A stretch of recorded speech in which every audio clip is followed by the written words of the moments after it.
Tonight, we're learning new details about October's Bibb County jail escape. The sheriff announced today he fired a deputy for security breaches he says led to the jailbreak. Travaris Freeman started at the jail in September of 2020 and was fired after the sheriff's office completed their internal investigation.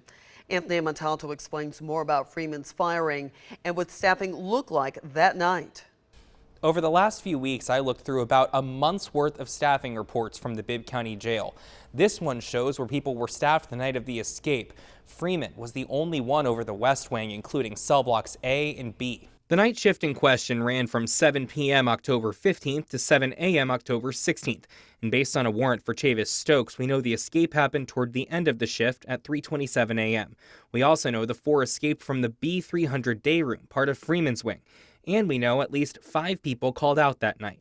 Thursday, we learned the sheriff fired Freeman for unbecoming conduct, unsatisfactory performance, and failure to follow jail operations. Let's talk about that last one.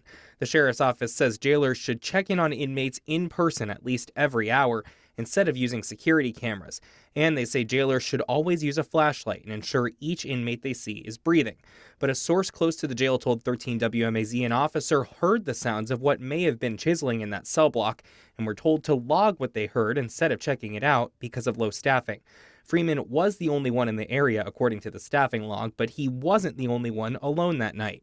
The East Wing, cell blocks C and D, also had a single deputy on shift, but that deputy was at the hospital with an inmate for at least an hour and 15 minutes that night.